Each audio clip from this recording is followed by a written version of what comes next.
Hello everyone. आज हम बात करेंगे कि लॉ करने की क्या बेनिफिट हो सकते हैं। लॉ करने के बाद आप कौन से सेक्टर में आपके पास जॉब अपॉर्चुनिटीज़ है, क्योंकि अल्टीमेटली हमारा यही फोकस होता है कि अगर कोई सब्जेक्ट या कोई भी स्ट्रीम में हम पढ़ाई करते हैं तो हम उसे बेनिफिट क्या क्या है, किस सेक्टर में जा सकते हैं। कानून की पढ़ाई करने के बाद आप एक लॉयर हो गए। अगर आपने बार काउंसिल में रजिस्टर्ड कर लिया, स्टेट बार काउंसिल में, उसके बाद ऑल इंडिया बार एग्जामिनेशन आप अगर क्वालिफाइड कर लेते हैं तो आप प्रैक्टिस कर सकते हैं भारत के किसी भी कोर्ट में। दूसरा नंबर, अगर आप हायर एजुकेशन करना चाहते हैं एलएलबी करने के बाद, तो आप एलएलएम में एग्ज़ाम दे सकते हैं। उसमें भी क्लैट के एग्ज़ाम होते हैं एलएलएम के लिए। अभी इंडिया में करंटली एलएलएम 1 साल का भी हो रहा है, 2 साल की भी हो रही है। तो आप एलएलएम करने के बाद आप यूजी नेट क्वालिफाइड करके प्रोफेसर बन सकते हैं।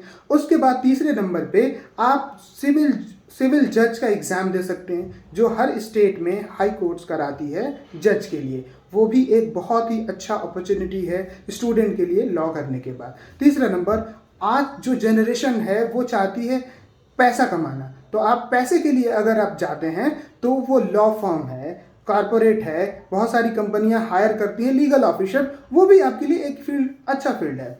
उसके बाद हम देखते हैं बैंकिंग सेक्टर में सारे एसबीआई हो गई, आपको पंजाब नेशनल बैंक हो गई, बड़ौदा बैंक हो गया, लॉट्स ऑफ बैंक जो हमारे यहाँ अवेलेबल हैं वो अपने लीगल ऑफिसर अपॉइंट कराती हैं। वो भी बहुत अच्छा सेक्टर है, आप कर सकते हैं। और एक और अच्छा इंपॉर्टेंट और है, अपना खुद का एक लॉ फर्म आप क्रिएट कर सकते हैं। लॉ फर्म क्रिएट करके उसमें भी बहुत सारी अपॉर्चुनिटीज़ हैं। तो डिफरेंट फील्ड्स हैं, आपके पास अपॉर्चुनिटीज अच्छा है। यूपीएससी के लिए भी आप जा सकते हैं, उसमें एक लॉ का एक सब्जेक्ट आप ऑप्शनल सब्जेक्ट भी रख सकते हैं। उसके बाद स्टेट में जो एडवोकेट होते हैं स्टेट के, उसमें एपीओ हो गए, एपीओ के लिए आप जा सकते हैं, फॉर्म भर सकते हैं।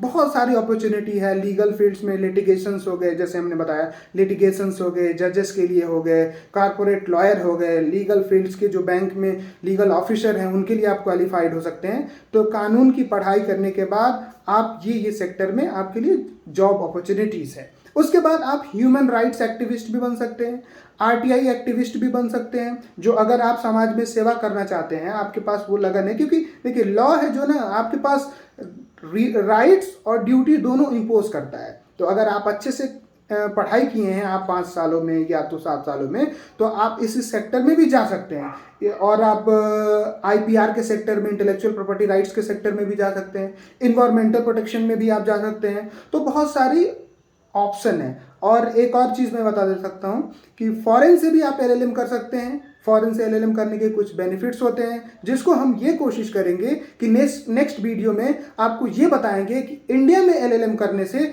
और फॉरेन में एलएलएम करने में दोनों में डिफरेंसेस क्या हैं, दोनों की क्या बेनिफिट्स हो सकती हैं। तो नेक्स्ट वीडियो में हम ये कोशिश करेंगे, एलएलएम पे फोकस करेंगे। तो आप ध्यान से नेक्स्ट वीडियो देखिएगा। Thank you so much.